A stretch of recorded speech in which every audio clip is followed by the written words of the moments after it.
ಪ್ರಮುಖವಾಗಿ ಉಷ್ಣಾಂಶ ಹೆಚ್ಚಿರ್ತಕ್ಕಂಥವರು ಇದನ್ನು ಬಳಸದೇ ಇರುವುದು ಸೂಕ್ತ.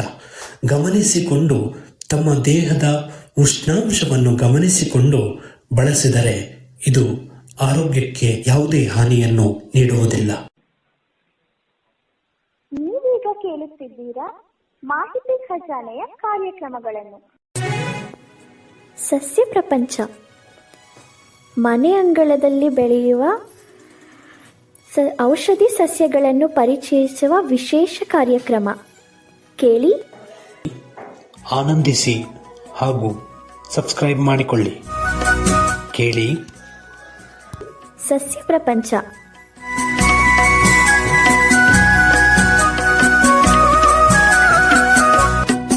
ಈ ವಿಡಿಯೋ ನಿಮಗೇನಾದರೂ ಇಷ್ಟವಾದಲ್ಲಿ ಲೈಕ್, ಶೇರ್, ಕಾಮೆಂಟ್ ಮಾಡಿ ಹಾಗೂ ಇನ್ನೂ ಹೆಚ್ಚು ಉಪಯುಕ್ತ ಮಾಹಿತಿಯನ್ನು ನಮ್ಮ ಯೂಟ್ಯೂಬ್ ವಾಹಿನಿಯಿಂದ ಏನಾದರೂ ನಿರೀಕ್ಷಿಸುತ್ತಿದ್ದೀರಾ? ನಿರೀಕ್ಷಿಸಿದಲ್ಲಿ ಬೆಲ್ ಐಕಾನ್ ಅನ್ನು ಕ್ಲಿಕ್ ಮಾಡುವುದರ ಮೂಲಕ ಸಬ್ಸ್ಕ್ರೈಬ್ ಆಗಿ.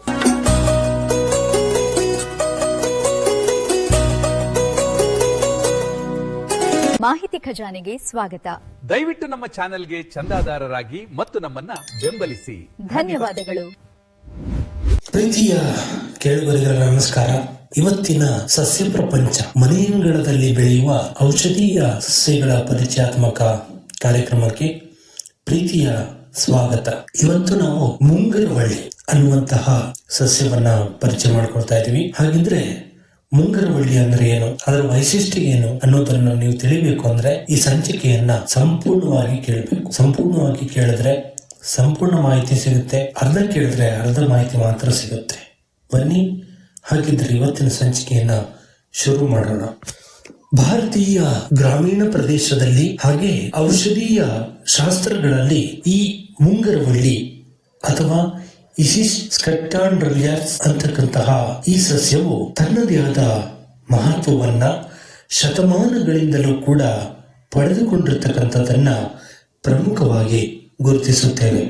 ಇನ್ನು ವೈಟೇಸಿ ಅಂತಕ್ಕಂತಹ ಸಸ್ಯ ಕುಟುಂಬಕ್ಕೆ ಸೇರಿದ ಈ ಸಸ್ಯವು ಬಳ್ಳಿಯ ರೂಪದಲ್ಲಿ ಬೆಳೆಯುವುದನ್ನು ನಾವು ಪ್ರಮುಖವಾಗಿ ಗಮನಿಸುತ್ತೇವೆ.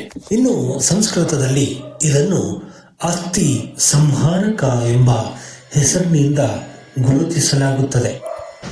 ಇನ್ನು ಇದರ ಹೆಸರೇ ಸೂಚಿಸುವಂತೆ ಇದು ಮೂಳೆಗಳ ಆರೋಗ್ಯವನ್ನ ಕಾಪಾಡತಕ್ಕಂತಹ ಪ್ರಯತ್ನವನ್ನು ಕೂಡ ಮಾಡುತ್ತೆ. ಮೂಳೆಗಳ ಆರೋಗ್ಯವನ್ನ ಸುಧಾರಿಸತಕ್ಕಂಥ ಪ್ರಕ್ರಿಯೆಯಲ್ಲಿಯೂ ಕೂಡ ಇದು ಬಳಕೆಯಲ್ಲಿರ್ತಕ್ಕಂಥದ್ದು. ಹಾಗೆ ಸಿದ್ಧೌಷಧಿ ಹಾಗೂ ನಾಟಿ ಪದ್ಧತಿಗಳಲ್ಲಿಯೂ ಕೂಡ ಇದು ಬಳಕೆಯಲ್ಲಿರ್ತಕ್ಕಂಥದ್ದು ಇದರ ವೈಶಿಷ್ಟ್ಯ ಅಂತಾನೆ ಹೇಳ್ಬೋದು. ಇನ್ನು ಇದನ್ನು ಭಾರತದಾದ್ಯಂತ ವಿಭಿನ್ನ ಹೆಸರುಗಳಿಂದ ಗುರುತಿಸಲಾಗುತ್ತದೆ. ಆಯಾ ಪ್ರದೇಶಕ್ಕೆ ಸಂಬಂಧಿಸಿದಂತೆ ತಮ್ಮದೇ ಆದ ಹೆಸರುಗಳನ್ನು ಅಲ್ಲಿನ ಗ್ರಾಮೀಣ ಪರಿಸರದ ಜನರು ಸೂಚಿಸುವುದನ್ನು ಗುರುತಿಸುತ್ತೇವೆ. ಕನ್ನಡದಲ್ಲಿ ಇದನ್ನು ಮುಂಗರವಳ್ಳಿ, ಮಂಗರವಳ್ಳಿ, ಅಸ್ಥಿ ಸಂಹಾರ, ಹಾಗೆ ಮಂಗಳವಳ್ಳಿ, ವೈರವಳ್ಳಿ ಅನ್ನುವಂತಹ ವಿಭಿನ್ನ ಹೆಸರುಗಳಿಂದ ಇದನ್ನು ಕರೆಯಲಾಗುತ್ತದೆ. ಇಂಗ್ಲಿಷ್ನಲ್ಲಿ ಇದನ್ನು ಡೆವಿಲ್ ಬ್ಯಾಕ್ ಬೋನ್ ಅನ್ನುವಂತಹ ಹೆಸರಿನಿಂದ ಗುರುತಿಸಲಾಗುತ್ತದೆ. ಇದು ಬಹುವಾರ್ಷಿಕ ಬೆಳೆಯಾಗಿದ್ದು ಇದು ತ್ರಿಭುಜ ಆಕಾರವನ್ನು ಹೊಂದಿರುವುದರಿಂದ ಇದರ ಆಕಾರವನ್ನು ಗಮನಿಸಿ ಇದನ್ನು ಗುರುತಿಸಲಾಗುತ್ತದೆ.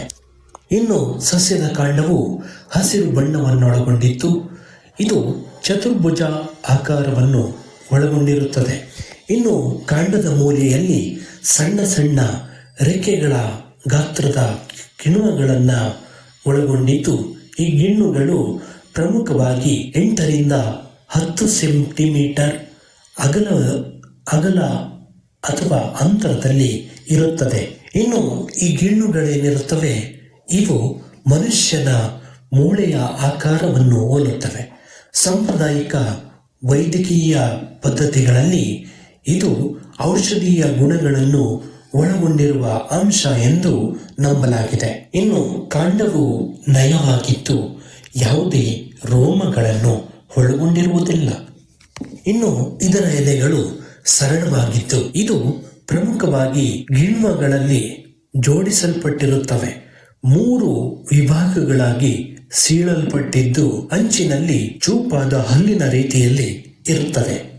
ಇನ್ನು ಇದರ ಎಲೆಗಳು 5 ಸೆಂಟಿಮೀಟರ್ ಇರುತ್ತವೆ. ಈ ಸಸ್ಯವು ಹಳೆಯದಾದ ರೀತಿಯಲ್ಲಿ ಕಾಣಿಸುತ್ತದೆ.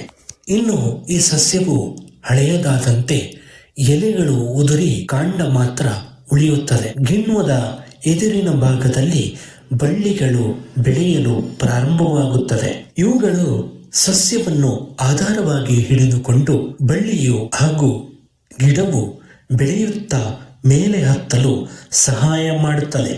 ಈ ಸಸ್ಯದ ಹೂವು ಹಳದಿ ಅಥವಾ ಬಿಳಿ ಬಣ್ಣದ ಹೂವುಗಳು ಇರುತ್ತವೆ. ಗೋಳಾಕಾರದ ಚಿಕ್ಕ ಗಾತ್ರದ ಹಣ್ಣುಗಳನ್ನು ಬಿಡುತ್ತವೆ. ಇನ್ನು ಇದು ಹಣ್ಣಾದಂತೆ ಕೆಂಪು ಬಣ್ಣಕ್ಕೆ ತಿರುಗುತ್ತದೆ. ಹಾಗೆ ಇದರ ಹೂವುಗಳು ಜುಲೈ ತಿಂಗಳಲ್ಲಿ ಹೆಚ್ಚಾಗಿ ಕಂಡುಬರುತ್ತದೆ. ಇನ್ನು ಇದರ ರಾಸಾಯನಿಕ ಅಂಶಗಳನ್ನು ಗಮನಿಸಿದಾಗ ಪ್ರಮುಖವಾಗಿ ಮೂಳೆಗಳ ಸವೆತ, ಮೂಳೆಗಳ ಮುರಿತ ಮತ್ತಿತರ ಮೂಳೆಗಳಿಗೆ ಸಂಬಂಧಿಸಿದಂತಹ ಯಾವುದೇ ಸಮಸ್ಯೆಗಳನ್ನು ಕೂಡ ತಡೆಗಟ್ಟಲು ಇದು ಸಹಾಯ ಮಾಡುತ್ತದೆ.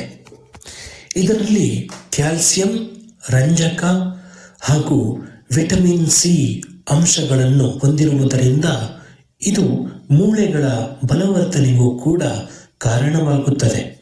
ಇನ್ನು ಮೂಳೆಗಳ ಬೆಳವಣಿಗೆ ಹಾಗೂ ರೋಗ ನಿರೋಧಕ ಶಕ್ತಿಯನ್ನು ಕೂಡ ಇದು ಒಳಗೊಂಡಿದೆ. ಇನ್ನು ಔಷಧೀಯ ಗುಣಗಳನ್ನು ನೋಡೋಣ. ಔಷಧೀಯ ಗುಣಗಳನ್ನು ನೋಡ್ತಾ ಹೋದಂತೆ ಆಯುರ್ವೇದ ಪದ್ಧತಿಯಲ್ಲಿ ಇದು ವಾತ ಮತ್ತು ಕಫದೋಷದಂತಹ ಸಮಸ್ಯೆಗಳನ್ನು ತಡೆಗಟ್ಟಲು ಸಹಾಯಕವಾಗುತ್ತದೆ. ಇನ್ನು ಇದು ಸಿಹಿಯಾದ ಅಂಶವನ್ನು ಒಳಗೊಂಡಿದ್ದು ಜೀರ್ಣಿಸಲು ಸುಲಭವಾಗಿರುತ್ತದೆ. ಇದು ಪ್ರಮುಖವಾಗಿ ಆಸ್ಟಿಯೋಬ್ಲಾಸ್ಟ್ ಅನ್ನುವ ಮೂಳೆಗಳ ನಿರ್ಮಾಣದ ಅಂಶವನ್ನು ಒಳಗೊಂಡಿದ್ದು ಮೂಳೆ ಮುರಿತದಂತಹ ಸಮಸ್ಯೆಗಳು ಹಾಗೂ ಮೂಳೆ ಆರೋಗ್ಯವನ್ನು ರಕ್ಷಿಸುವಲ್ಲಿ ಇದು ರಾಮಬಾಣವಾಗಿರ್ತಕ್ಕಂಥದ್ದನ್ನು ಕೂಡ ಪ್ರಮುಖವಾಗಿ ಗಮನಿಸುತ್ತೇವೆ. ಜೀರ್ಣಕ್ರಿಯೆಯ ಸಂದರ್ಭದಲ್ಲಿ ಇದು ಕಾರದಂತಹ ಅನುಭವವನ್ನು ನೀಡುತ್ತದೆ. ಇನ್ನು ಕ್ಲಿನಿಕಲ್ ಅಧ್ಯಯನದ ಪ್ರಕಾರ ಮೂಳೆ ಮುರಿತ ಹಾಗೂ ಮತ್ತಿತರ ಸಮಸ್ಯೆಗಳನ್ನು ಗುಣಪಡಿಸುವಲ್ಲಿ ಇದು 30% 50% ಪ್ರಮಾಣದಲ್ಲಿ ಕಡಿಮೆಯಾಗುವುದನ್ನು ಪ್ರಮುಖವಾಗಿ ಗುರುತಿಸುತ್ತೇವೆ. ಅಂದರೆ ಮೂಳೆ ಮುರಿತದಂತಹ ಸಮಸ್ಯೆಗಳು ಉಂಟಾದರೆ ಇದನ್ನು ಬಳಸುವುದರಿಂದ 30% 50% ಪ್ರಮಾಣ ಗುಣವನ್ನು ಹೊಂದಿದ್ದು ಇದು ಬಹಳ ಪ್ರಯೋಜನಕಾರಿ ಅಂತಕ್ಕಂಥದ್ದು ಕೂಡ ತಿಳಿದು ಬಂದಿದೆ. ಇನ್ನು ಮೂಳೆ ಸವೆತದಂತಹ ಸಮಸ್ಯೆಗಳನ್ನು ಎದುರಿಸುವವರು ಕೂಡ ಇದನ್ನು ಬಳಸುವುದರಿಂದ ಶೀಘ್ರವಾಗಿ ಮೂಳೆಯ ಸವೆತ ಕಡಿಮೆಯಾಗುವುದರ ಜೊತೆಗೆ ಸಾಂದ್ರತೆಯನ್ನು ಹೆಚ್ಚಿಸುವುದರ ಮೂಲಕ ಇದು ಮೂಳೆ ಕೂಡಿಸುವಲ್ಲಿಯೂ ಕೂಡ ತನ್ನದೇ ಆದ ಪಾತ್ರ ವಹಿಸತಕ್ಕಂಥದ್ದನ್ನ ಪ್ರಮುಖವಾಗಿ ಗುರುತಿಸುತ್ತೇವೆ. ಇನ್ನು ಅತಿ ಹೆಚ್ಚು ನೋವು ನಿವಾರಕ ಗುಣಗಳನ್ನು ಹೊಂದಿದ್ದು ಹಾಗೆ ಉರಿಯೂತದಂತಹ ಸಮಸ್ಯೆಗಳನ್ನು ಕೂಡ ಇದು ಕಡಿಮೆ ಮಾಡುತ್ತದೆ. ಅಂದರೆ ನೋವು ಹೆಚ್ಚಾದರೆ ಆ ನೋವನ್ನು ಕಡಿಮೆ ಮಾಡತಕ್ಕಂಥ ಗುಣ ಹಾಗೆ ಉರಿಯೂತದಂತಹ ಸಮಸ್ಯೆಗಳಿದ್ರೆ ಅದನ್ನು ಕೂಡ ಪರಿಹರಿಸತಕ್ಕಂತಹ ಕಾರ್ಯವನ್ನ ಈ ಮುಂಗರವಳ್ಳಿ ಮಾಡುತ್ತೆ. ಇನ್ನು ಇದು ಕೀಳು ನೋವು, ಸಂಧಿವಾತದಂತಹ ಸಮಸ್ಯೆಗಳನ್ನು ಕಡಿಮೆ ಮಾಡೋದಕ್ಕೂ ಕೂಡ ರಾಮಬಾಣವಾಗಿದೆ. ಇದನ್ನು ಪ್ರಮುಖವಾಗಿ ದೈಹಿಕವಾಗಿ ಹೆಚ್ಚು ಕಾರ್ಯನಿರ್ವಹಿಸುವವರು ಹಾಗೂ ಕ್ರೀಡಾಪಟುಗಳಲ್ಲಿ ಗಾಯವಾದರೆ ಇದನ್ನು ಬಳಸುವುದರ ಮೂಲಕ ಪ್ರಮುಖವಾಗಿ ಚಿಕಿತ್ಸೆ ನೀಡಲಾಗುತ್ತದೆ. ಇನ್ನು ಮುಂಗರವಳ್ಳಿಯು ಜೀರ್ಣಕ್ರಿಯೆಯನ್ನು ಹೆಚ್ಚಿಸುವ ದೀಪನ ಮತ್ತು ಪಾಚನ ಕ್ರಿಯೆಯನ್ನು ಒಳಗೊಂಡಿದೆ. ಹಾಗಾಗಿ ಇದು ಜೀರ್ಣಕ್ರಿಯೆಗೂ ಕೂಡ ಸಹಾಯ ಮಾಡುತ್ತದೆ. ಇದಿಷ್ಟೇ ಅಲ್ಲದೆ ಹಸಿವನ್ನು ಹೆಚ್ಚಿಸುವುದರ ಮೂಲಕ ಜಠರದಲ್ಲಿ ಉಂಟಾಗಿರುವ ಹುಣ್ಣುಗಳನ್ನು ಕಡಿಮೆ ಮಾಡಲು ಕೂಡ ಇದು ರಾಮಬಾಣ. ಇನ್ನು ಮೂಲವ್ಯಾಧಿ ಫೈಲ್ಸ್ ಅಂತ ಹೇಳ್ತಾರಲ್ಲ, ಅದು ಇರ್ತಕ್ಕಂಥವರು ಗುದದ್ವಾರದಲ್ಲಿ ಹೆಚ್ಚು ಒತ್ತಡ ಬೀಳದಂತೆ ಹಾಗೂ ರಕ್ತ ಹೆಚ್ಚು ಸ್ರಾವವಾಗದಂತೆ ತಡೆಗಟ್ಟಲು ಕೂಡ ಇದು ಸಹಾಯ ಮಾಡುತ್ತದೆ. ಇನ್ನು ಇತ್ತೀಚಿನ ಸಂಶೋಧನೆಯಲ್ಲಿ ತೂಕ ಇಳಿಕೆ ಮತ್ತು ಕೊಲೆಸ್ಟ್ರಾಲ್ ಕಡಿಮೆ ಮಾಡೋದಕ್ಕೂ ಕೂಡ ಇದು ಸಹಾಯ ಮಾಡುತ್ತದೆ ಎಂದು ಇತ್ತೀಚಿನ ಸಂಶೋಧನೆಗಳು ತಿಳಿಸಿವೆ. 2014, 13 ಹಾಗೂ 9ರ ಸಂಶೋಧನೆಗಳು ಇದನ್ನು ತಿಳಿಯಪಡಿಸಿವೆ. ಇನ್ನು ಮಧುಮೇಹಿಗಳಲ್ಲಿ ಸಕ್ಕರೆ ಮಟ್ಟವನ್ನ ನಿಯಂತ್ರಣದಲ್ಲಿಡಲು ಇದು ಪೂರಕ ಕೆಲಸವನ್ನು ಮಾಡುತ್ತದೆ. ಇನ್ನು ಪ್ರಮುಖವಾಗಿ ಹಲವು ಮನೆಮದ್ದುಗಳ ಮೂಲಕನೂ ಕೂಡ ಸಾಮಾನ್ಯ ಆರೋಗ್ಯವನ್ನ ಕಾಪಾಡಿಕೊಳ್ಳೋದಕ್ಕೆ ಮನೆ ಅಂಗಳದಲ್ಲಿ ಬೆಳೆಯುವ ಈ ಸಸ್ಯವನ್ನ ಬಳಸಬಹುದು. ಆದರೆ ವೈದ್ಯರ ಸಲಹೆ ಅನ್ನೋದು ಬಹಳ ಮುಖ್ಯ. ಯಾವುದೇ ರೋಗಕ್ಕೆ ನಾವು ಮನೆಮದ್ದನ್ನು ಬಳಸ್ತೀವಿ ಅಂದರೆ ಅಲ್ಲಿ ಕೌಟುಂಬಿಕ ವೈದ್ಯರ ಸಲಹೆ ಅನ್ನೋದು ಬಹಳ ಮುಖ್ಯ. ಹಾಗಾಗಿ ಇಲ್ಲಿ ಮನೆಮದ್ದುಗಳ ಬಗ್ಗೆ ಹೆಚ್ಚು ನಾನು ಹೇಳೋದಕ್ಕೆ ಹೋಗಲ್ಲ, ಯಾಕಂದ್ರೆ ಅದನ್ನ ಯಾರೂ ಕೂಡ ಪ್ರಯೋಗ ಮಾಡೋದು ಬೇಡ. ಬದಲಾಗಿ ಮನೆ ಅಂಗಳದಲ್ಲಿ ಸಿಗ್ತಕ್ಕಂತಹ ಈ ಔಷಧಿಯ ಪ್ರಯೋಜನವನ್ನು ತಿಳಿದು ವೈದ್ಯರ ಸಲಹೆ ಪಡೆದು ಬಳಸೋದು ಬಹಳ ಸೂಕ್ತ. ಇನ್ನು ಮುಂಗರವಳ್ಳಿ ಅನ್ನುವ ಈ ಸಸ್ಯವನ್ನು ಪ್ರಮುಖವಾಗಿ ಚಟ್ನಿ ಹಾಗೂ ಕಷಾಯದ ರೂಪದಲ್ಲಿಯೂ ಕೂಡ ಬಳಸಲಾಗುತ್ತೆ. ಅಡಿಗೆಯ ಒಂದು ಆಹಾರ ಪದಾರ್ಥವಾಗಿಯೂ ಕೂಡ ಇದನ್ನು ಬಳಸಲಾಗುತ್ತದೆ. ಕ್ಯಾಲ್ಸಿಯಂ ಅರಿಶಿಕೆ ಅಂತಕ್ಕಂತಹ ಅಂಶ ಇರೋದ್ರಿಂದ ಇದನ್ನು ಬಳಸುವಾಗ ಚೆನ್ನಾಗಿ ತೊಳೆಯೋದು ಕೂಡ ಬಹಳ ಮುಖ್ಯ. ಯಾಕಂದರೆ ಕೆಲವರು ತೊಳೆದೇ ಆಗ್ತಕ್ಕಂಥವರು ಕೂಡ ಇದ್ದಾರೆ. ಹಾಗಾಗಿ ಯಾವುದೇ ಗಿಡಮೂಲಿಕೆಯನ್ನು ಬಳಸ್ತಕ್ಕಂಥ ಸಂದರ್ಭದಲ್ಲಿ ಅದನ್ನು ಚೆನ್ನಾಗಿ ತೊಳೆದು ಬಳಸೋದು ಬಹಳ ಮುಖ್ಯ. ಇದು ಚರ್ಮದ ಸಮಸ್ಯೆಗಳಿಗೂ ಕೂಡ ಕಾರಣವಾಗಬಹುದು. ಹಾಗಾಗಿ ಶುಚಿಯಾಗಿ ತೊಳೆದು ಬಳಸೋದು ಬಹಳ ಮುಖ್ಯವಾಗುತ್ತದೆ. ಇನ್ನು ಮುಂಗರವಳ್ಳಿಯನ್ನ ಪ್ರಮುಖವಾಗಿ ಪ್ರತಿ ಮನೆ ಅಂಗಳದಲ್ಲಿಯೂ ಕೂಡ ಬೆಳೆಯಬಹುದು. ಇದರ ಕಾಂಡವನ್ನು ಬಳಸಿಕೊಂಡು ಕೂಡ ನಾಟಿ ಮಾಡಬಹುದು. ಇನ್ನು ಕಾಂಡವನ್ನು ಆರೋಗ್ಯಕರ ಕಾಂಡವನ್ನು ಕತ್ತರಿಸಿಕೊಂಡು ಇದನ್ನು ಬೇರು ಬರುವವರೆಗೆ ನೀರಿನಲ್ಲಿ ಅಥವಾ ಮಣ್ಣಿನಲ್ಲಿ ಇಟ್ಟು ನಂತರದಲ್ಲಿ ಮಣ್ಣಿಗೆ ವರ್ಗಾಯಿಸಬೇಕು. ಮರಳು ಮಿಶ್ರಿತ ಮಣ್ಣನ್ನು ಬಳಸೋದು ಸೂಕ್ತ. ಯಾಕಂದರೆ ನೀರು ಸುಲಭವಾಗಿ ಹರಿದು ಹೋಗುವಂತೆ ಇರಬೇಕು. ಇನ್ನು ಇದಕ್ಕೆ ಅತಿ ಹೆಚ್ಚು ನೀರಿನ ಅವಶ್ಯಕತೆ ಇರುವುದಿಲ್ಲ. ಮಣ್ಣಿನ ಮೇಲ್ಪದರ ಒಣಗಿದಾಗ ಮಾತ್ರ ನೀರನ್ನು ಹಾಕಬೇಕು. ಇನ್ನು ಅತಿ ಹೆಚ್ಚು ನೀರನ್ನು ಬಳಸಿದರೆ ಬೇರು ಕೊಳೆಯುವ ಸಾಧ್ಯತೆ ಇರುತ್ತದೆ.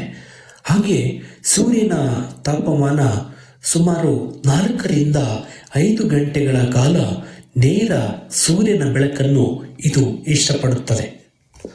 15 ಡಿಗ್ರಿ ಸೆಲ್ಸಿಯಸ್ನಿಂದ 32 ಡಿಗ್ರಿ ಸೆಲ್ಸಿಯಸ್ ತಾಪಮಾನದಲ್ಲಿ ಇದು ಅತ್ಯುತ್ತಮವಾಗಿ ಬೆಳೆಯುತ್ತದೆ. ಇನ್ನು ಇದು ಅತಿಯಾದ ಚಳಿಯನ್ನು ತಡೆದುಕೊಳ್ಳುವುದಿಲ್ಲ ಹಾಗೂ ಸಮರುವಿಕೆ ಅಂದರೆ ಬಳ್ಳಿ ಅತಿ ಉದ್ದವಾಗಿ ಬೆಳೆದಾಗ ಅದನ್ನು ಮೇಲೆತ್ತಲು ದಾರಿ ಮಾಡಿಕೊಡುವುದರ ಮೂಲಕ ಅತಿಯಾಗಿ ಚಿಗುರಲು ಇದಕ್ಕೆ ಅವಕಾಶ ಕಲ್ಪಿಸಿಕೊಡಬೇಕು. ಇನ್ನು ಯಾವುದೇ ಸಸ್ಯವನ್ನು ಬಳಸಬೇಕು ಅಂದ್ರೂ ಅದಕ್ಕೆ ಅಡ್ಡ ಪರಿಣಾಮಗಳು, ಎಚ್ಚರಿಕೆಗಳು ಸಾಮಾನ್ಯ. ಯಾವ ಎಚ್ಚರಿಕೆಗಳಿದಾವೆ ಅನ್ನೋದನ್ನ ಪ್ರಮುಖವಾಗಿ ನೋಡೋಣ. ಪ್ರಮುಖವಾಗಿ ಉಷ್ಣಾಂಶ ಹೆಚ್ಚಿರ್ತಕ್ಕಂಥವರು ಇದನ್ನು ಬಳಸದೇ ಇರುವುದು ಸೂಕ್ತ. ಗಮನಿಸಿಕೊಂಡು ತಮ್ಮ ದೇಹದ ಉಷ್ಣಾಂಶವನ್ನು ಗಮನಿಸಿಕೊಂಡು ಬಳಸಿದರೆ ಇದು ಆರೋಗ್ಯಕ್ಕೆ ಯಾವುದೇ ಹಾನಿಯನ್ನು ನೀಡುವುದಿಲ್ಲ. ಇನ್ನು ಗರ್ಭಾವಸ್ಥೆಯಲ್ಲಿ ಇರ್ತಕ್ಕಂಥವರು, ಗರ್ಭಿಣಿಯರು ಇದನ್ನು ಬಳಸುವಾಗ ಸಂಶೋಧನೆ ಯಾವುದೂ ಇಲ್ಲದೇ ಇರೋ ಕಾರಣದಿಂದಾಗಿ ಕೌಟುಂಬಿಕ ವೈದ್ಯರ ಸಲಹೆಯನ್ನು ಪಡೆದು ನಂತರದಲ್ಲಿ ಬಳಸುವುದು ಸೂಕ್ತ. ಇನ್ನು ಸರಿಯಾಗಿ ಬೇಯಿಸದೆ ಹಾಗೂ ಚರ್ಮದ ತುರಿಕೆ ಉಂಟಾಗುತ್ತೆ. ಹಾಗಾಗಿ ಸರಿಯಾಗಿ ಬೇಯಿಸಿ ತೊಳೆದು ಸೇವನೆ ಮಾಡಬೇಕು. ಒಂದು ವೇಳೆ ತುರಿಕೆ ಉಂಟಾದರೆ ನೀವು ಹುಣಸೆ ರಸ ಹಾಗೂ ನಿಂಬೆಹಣ್ಣಿನ ರಸದಿಂದ ತುರಿಕೆಯನ್ನು ಕಡಿಮೆ ಮಾಡಬಹುದು. ಇನ್ನು ಕೊನೆಯದಾಗಿ ಹೇಳೋದಾದ್ರೆ, ಯಾವುದೇ ಒಬ್ಬ ವ್ಯಕ್ತಿ ಇದರ ಪ್ರಯೋಜನ ಪಡ್ಕೋಬೇಕು ಅಂದ್ರೆ ಇದನ್ನ ಬಳಸೋದು ಹೇಗೆ, ಹಾಗೆ ಇದರ ಮಹತ್ವ ಏನು ಅನ್ನೋದನ್ನ ಅರ್ಥ ಮಾಡ್ಕೋಬೇಕು. ಅರ್ಥ ಮಾಡಿಕೊಂಡು ಬಳಸುವುದರ ಮೂಲಕ ಜಾಗತಿಕ ಮಟ್ಟದಲ್ಲಿ ಇದರ ಸಂಶೋಧನೆಗಳು ಆಧುನಿಕ ಪ್ರಮಾಣದಲ್ಲಿ ಮುಂದಿನ ದಿನಗಳಲ್ಲಿ ನಡೆಯೋದರಿಂದ ಇದನ್ನ ಅರ್ಥ ಮಾಡಿಕೊಂಡು ಪ್ರತಿ ವ್ಯಕ್ತಿಯು ತನ್ನ ಮನೆಯಲ್ಲಿ ಇಂತಹ ಸಸ್ಯವನ್ನು ಬೆಳೆಯುವುದರಿಂದ ನೈಸರ್ಗಿಕವಾಗಿ ಸಿಗುವ ಆರೋಗ್ಯ ಪ್ರಯೋಜನಗಳನ್ನು ಪಡೆದುಕೊಳ್ಳಲು ಇಂತಹ ಸಸ್ಯಗಳನ್ನು ಬೆಳೆಸೋಣ, ಉಳಿಸೋಣ ಹಾಗೂ ಪ್ರಕೃತಿ ನಮಗೆ ನೀಡಿರುವ ಇಂತಹ ಅವಕಾಶವನ್ನು ಬಳಸಿಕೊಂಡು ಎಲ್ಲರೂ ಕೂಡ ಆರೋಗ್ಯವಾಗಿರೋಣ ಅಂತ ಹೇಳ್ತಾ ಈ ಕಾರ್ಯಕ್ರಮವನ್ನು ಮುಗಿಸ್ತಾ ಇದ್ದೀನಿ. ಮುಗಿಸೋಕ್ಕೂ ಮೊದಲು ಯಾರು ಇನ್ನೂ ಸಬ್ಸ್ಕ್ರೈಬ್ ಮಾಡಿಲ್ಲ, ಈ ಕೂಡಲೇ ಸಬ್ಸ್ಕ್ರೈಬ್ ಮಾಡ್ಕೊಳ್ಳಿ. ಕರೆಂಟ್ ಸೆಟ್ಟಿಂಗಲ್ಲಿ ಆಲ್ ಅಂತ ಸೆಲೆಕ್ಟ್ ಮಾಡ್ಕೊಳ್ಳೋದ್ರ ಮೂಲಕ ನಾವು ಅಪ್ಲೋಡ್ ಮಾಡುವ ಎಲ್ಲ ವಿಡಿಯೋ ನೋಟಿಫಿಕೇಶನ್ ಎಲ್ರಿಗಿಂತ ಮೊದಲು ನೀವೇ ನೋಡ್ಬೋದು ಅಂತ ಹೇಳ್ತಾ ಎಲ್ರಿಗೂ ಒಳ್ಳೆಯದಾಗಲಿ. ಜೈ ಹಿಂದ್.